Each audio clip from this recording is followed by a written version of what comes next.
Olá, amigos, como foi a sua semana?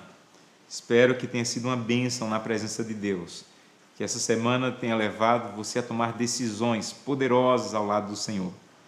Hoje, mais uma vez, vamos estudar a Palavra de Deus. E hoje vamos estudar um dos livros mais conhecidos, mas talvez um dos livros menos compreendidos da Bíblia. Quero convidá-lo a abrir a Bíblia no livro de Jó. Abra sua Bíblia no livro de Jó, vamos começar pelo capítulo 1.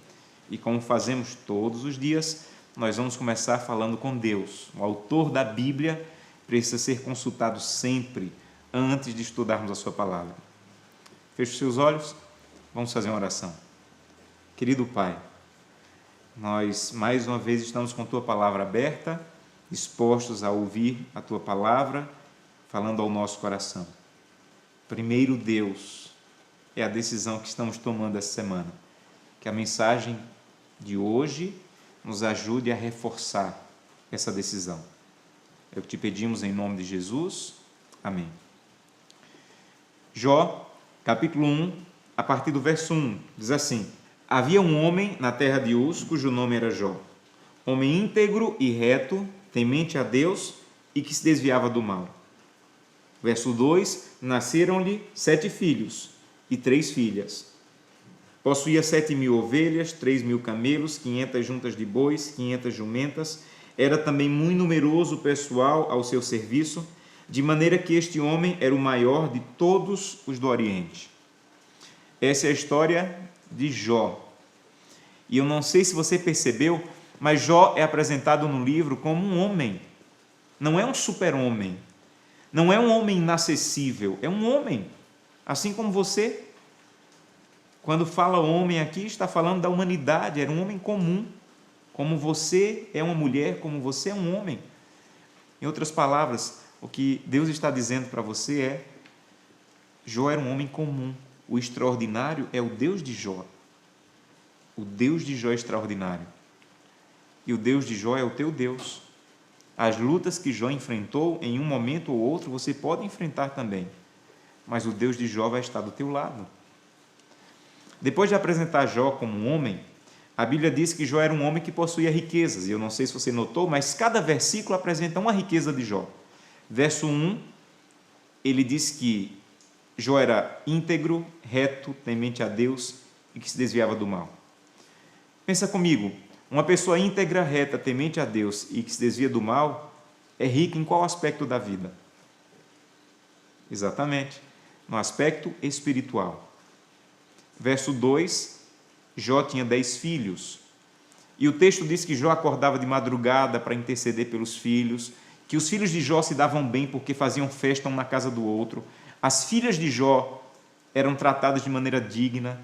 Então, alguém que tem tudo isso em sua família é rico em qual aspecto? No aspecto familiar. E o verso 3 diz que ele tinha bois, camelos, jumentas, muitos servos. Ele era rico também no aspecto material. Então, vamos pensar. Jó era rico em 3 aspectos. 1, espiritual. 2, familiar. 3, material. Amigo, não tenha medo dessas 3 riquezas. São riquezas que Deus pode dar para você também. Então, não tenha medo de dizer: Santo Deus, me dá riqueza espiritual. Eu quero ter poder, Senhor. Eu quero ter um caráter nobre. Eu quero te representar bem perante o mundo. Não tenha medo de dizer: Santo Deus, eu quero uma bênção no meu casamento, na minha família, com os meus filhos. Santo Deus, eu quero riqueza familiar. E não tenha medo de dizer: Santo Deus, me abençoa também na vida material. Há pessoas que quase que demonizam o dinheiro, sendo que o dinheiro, as riquezas, os bens, são a bênção que Deus dá àquele que o busca. Deus escolhe, Deus sabe como dar, mas Deus pode te abençoar também nesse aspecto. Então, não pense pequeno. Se você trabalha em algum lugar que ganha 200, trabalhe, estude para ganhar 400. Deus pode te abençoar. Agora, há uma coisa que você precisa entender sobre riquezas na Bíblia. Amigo, na Bíblia, riqueza é uma coisa que você pede a Deus, mas está disposto a pagar o preço por elas. Não ouse pedir a Deus riqueza se você não está disposto a pagar o preço por essas riquezas. Então, não ouse dizer: Deus, me abençoa na vida espiritual, mas eu não quero acordar de madrugada para te buscar. Não há riqueza espiritual se você não está disposto a pagar o preço. Há pessoas que dizem, Santo Deus, eu quero ter mais fé. E quando chega uma prova, você abandona o barco. Então você quer riqueza espiritual? Pague o preço. Você quer riqueza familiar? Pague o preço. Perdoe, peça perdão, reconheça quando você estiver errado, dê o braço a torcer. Sabe, me mostre um homem que tem riqueza espiritual, ou uma mulher, e vou lhe mostrar alguém que está pagando o preço, acordando de madrugada, buscando a Deus de maneira íntima. O problema é que nós dizemos, Santo Deus, eu quero poder. Aí Deus diz, então me busque de madrugada. Aí você diz, não, eu quero poder, mas não quero acordar de madrugada. Você entende? É incompatível. Tem pessoas que dizem, Santo Deus, abençoa meu casamento. E Deus diz assim, muito bem, então vai lá, pede perdão à tua esposa. Não, eu quero meu casamento melhor, mas eu não quero pedir perdão. É incompatível, pague o preço. Quer riqueza material? Pague o preço. Na riqueza material, você necessita entender que riqueza na Bíblia é alguém que trabalha de maneira dura, honesta, constante e é fiel a Deus. Isso é riqueza na Bíblia. Você já viu alguma história na Bíblia em que alguém disse, Santo Deus, me dá riqueza material, e Deus disse, então deite numa rede, fique balançando, abra bem a rede que eu vou jogar dinheiro dentro? Você já viu essa história na Bíblia? Não tem. Sabe por que não tem? Porque riqueza na Bíblia é fruto de trabalho, de esforço, dedicação e fidelidade. Agora, o mais importante dessa história não é dizer que Jó tinha 10 filhos, que Jó tinha camelos, bois. O mais importante dessa história é a ordem em que as riquezas aparecem na vida de Jó. Amigo, a ordem do versículo é a ordem de prioridade na vida de Jó. A primeira riqueza de Jó, espiritual, porque essa era a prioridade de Jó. Segunda riqueza de Jó, verso 2, familiar, porque essa era a segunda prioridade de Jó. Terceira riqueza de Jó, material, porque essa era a terceira na ordem de prioridades de Jó. Não há problemas ter riqueza. O problema é se a riqueza se torna o verso 1 da tua vida. Não há problema ser o homem mais rico do Oriente, mas se o homem mais rico do Oriente está no teu coração como um lugar mais importante do que ser íntegro, reto e temente a Deus, o que é para ser bênção se torna maldição. Então não tenha medo de riquezas, mas diga a Deus, eu quero riqueza na ordem que o Senhor deu para Jó, espiritual, familiar e material. Não inverta a ordem das riquezas, porque o que é para ser bênção pode se tornar maldição. Chega um momento no livro em que Deus tem uma audiência com pessoas do universo, com seres do universo, e entre eles vai o inimigo. Você conhece a história? Capítulo 1, verso 6, diz que num dia em que os filhos de Deus vieram apresentar-se perante o Senhor, veio também Satanás entre eles. Então perguntou o Senhor a Satanás, de onde vens? E ele respondeu, de rodear a terra e passear por ela. Perguntou o Senhor a Satanás, observaste o meu servo Jó? Porque não há ninguém na terra semelhante a ele, porque ele é íntegro, reto, temente a Deus e se desvia do mal. Amigo, quando Deus apresentou Jó diante do universo, Deus não apresentou a riqueza familiar de Jó, nem a riqueza material de Jó. Deus só apresentou uma riqueza. Qual foi? Espiritual. Sabe por quê? Porque o universo inteiro entendeu. Quem prioriza o espiritual, todas as outras coisas estão bem em sua vida. Você consegue entender isso? Deus não precisava dizer para o universo que Jó tinha uma família abençoada. Deus não precisava dizer para o universo que Jó tinha uma a vida financeira abençoada. Deus só precisava dizer para o universo que Jó era íntegro, que andava com Deus.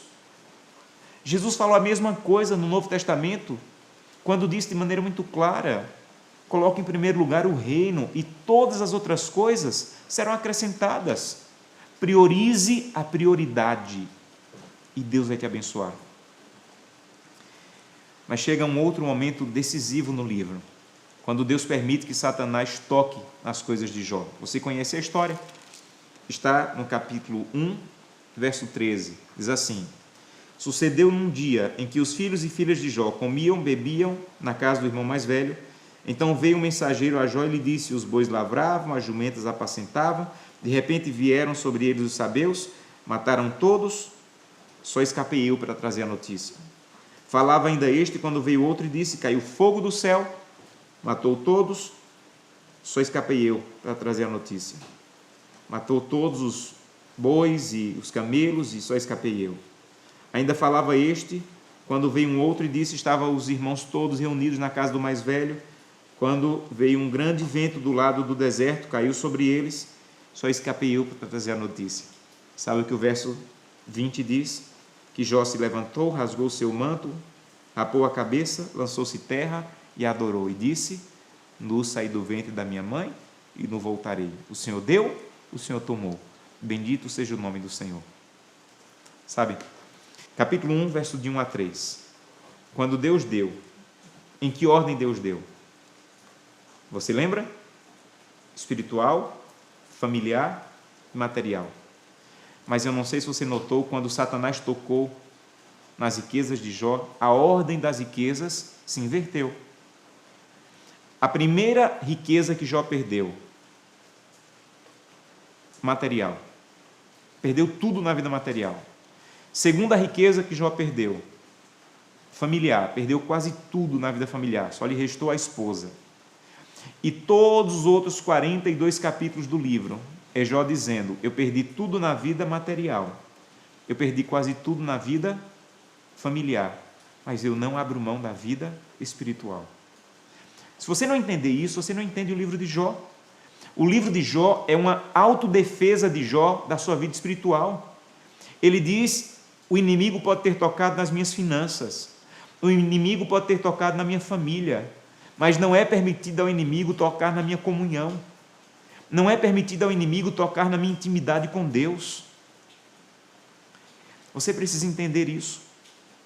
Você precisa entender que o inimigo pode até prender um discípulo, jogar esse discípulo na prisão, chicotear esse discípulo, mas o inimigo não pode impedir que à meia-noite esse discípulo abra sua boca e louve a Deus. Você lembra dessa história no livro de Atos? Prenderam os discípulos, chicotearam os discípulos, mas meia-noite eles estavam adorando, porque só você pode entregar de bandeja para Satanás sua riqueza espiritual. E eu quero convidá-lo hoje a dizer assim, o inimigo pode até tocar na minha vida financeira, como talvez tenha tocado.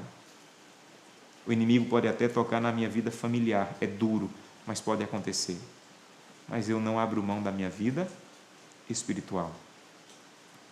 Ao final do livro, Deus devolve as riquezas de Jó, mas de maneira diferente. A primeira riqueza que Deus devolve é a material. Deus devolve o dobro para Jó. Você lembra disso? Se ele tinha 1.000 no começo do livro, no final do livro ele tinha 2.000. Sabe por quê? Porque riqueza material é tão insignificante que Deus tem que dar o dobro para poder valer alguma coisa. Por isso que Deus deu o dobro para Jó. A segunda riqueza que Deus devolveu para Jó foi a riqueza espiritual. É por isso que ele diz no capítulo 42, verso 5, eu te conhecia só de ouvir, mas depois de toda a crise ao teu lado, agora os meus olhos te veem. Porque sempre que você passa por uma crise perto de Deus, você sente a presença de Deus de maneira única. Quantas vezes eu já visitei alguém que teve que abrir mão do emprego por causa da fidelidade ao princípio bíblico do sábado. E eu fui lá querendo saber como é que eu vou confortar esse irmão. E sabe o que eu ouço? Eu ouço o irmão dizendo, pastor, Deus já me confortou, eu nunca senti Deus tão pertinho de mim como estou sentindo agora. Quantas vezes já tive que visitar alguém que estava numa doença terminal, e eu não sabia nem o que dizer para essa pessoa. E quando eu chegava na casa, ela dizia assim, pastor, Deus já me confortou, eu nunca senti Deus me carregando tão pertinho como eu estou sentindo agora. Porque em meio à crise, quando você está próximo de Deus, você vai sentir a presença de Deus como nunca sentiu na vida, quando você confia nele. E a terceira riqueza que Deus devolveu para Jó foi a riqueza familiar. Como Deus devolveu a riqueza familiar para Jó? Ele nem devolveu os filhos mortos do começo do livro continuaram mortos. E nem deu o dobro, porque Jó tinha 10 filhos e no final teve outros 10. Sabe por quê? Porque riqueza familiar é insubstituível. Se Deus tivesse dado 300 filhos para Jó no final da vida, ele ainda sentiria falta dos 10 que morreram. Concorda comigo? Então entenda uma coisa, riqueza familiar é insubstituível. No seu trabalho, você é completamente substituível. Mas como pai, como esposo, como esposa, como filho, ninguém pode te substituir. Então você quer investir em alguma coisa? Invista nas duas coisas que você vai levar para o céu: o teu caráter e a tua família. Sabem, essa história nos ajuda a repensar as nossas prioridades. Essa história nos ajuda a entender e valorizar o que realmente tem valor. Deixa eu compartilhar com vocês o maior sonho da minha vida. O maior sonho da minha vida é entrar pela porta do céu, segurando a mão da minha esposa, Gleice, e dos meus filhos, Glenda e Samuel. E o sonho é ficar em frente a Jesus, olhar bem no rosto dele e dizer: Jesus Cristo, aqui está a minha família, o maior tesouro que eu poderia trazer para o céu. E eu espero que Jesus diga algo mais ou menos assim para mim: Josanã, eu já conhecia a sua família, porque todo dia você me apresentava a sua família no culto familiar, na sua oração particular. Só faltava conhecer sua família pessoalmente, e é um prazer conhecer sua família pessoalmente. Sejam bem-vindos para desfrutar a eternidade. Esse é o maior sonho da minha vida. E para isso, eu estou tentando priorizar Deus, primeiro Deus, para que o meu caráter seja transformado, para que a minha riqueza espiritual seja valorizada, que eu seja semelhante a Jesus Cristo, e para que eu possa ter uma influência positiva sobre a minha família, para logo, logo estar com a minha família no céu. Eu quero convidá-la a tomar a mesma decisão hoje. Eu quero convidá-la a dizer: Santo Deus, eu estou atrapalhado na ordem das riquezas na minha vida. Eu estou valorizando mais o material, porque eu estou saindo de casa sem fazer o culto familiar. Quando você sai de casa sem o culto familiar, o que você está dizendo é: hoje eu não tenho tempo para a riqueza espiritual, eu só tenho tempo para a riqueza material. Então eu quero convidá-la a dizer: Santo Deus, me ajuda a colocar em ordem as prioridades. Esse é o seu desejo? Então hoje, solenemente, eu quero convidá-la a colocar-se em pé, porque eu quero orar por você. Você que quer a ajuda de Deus para colocar em ordem as prioridades. Esse é o seu desejo, coloque-se em pé e eu quero orar por você nesse momento. Oremos. Querido Pai, talvez eu esteja falando hoje para alguém que está atrapalhado na ordem de prioridades. O que deveria ser o terceiro está se tornando o primeiro, a busca pelas riquezas. Nos ajuda a colocar as prioridades nas tuas ordens de prioridade. Que possamos ter riquezas na ordem de Jó, espiritual, familiar, material. E se perdermos, que possamos perder também na ordem que Jó perdeu, material, familiar, mas que nada toque na nossa riqueza espiritual. Nós te pedimos isso em nome de Jesus. Amém.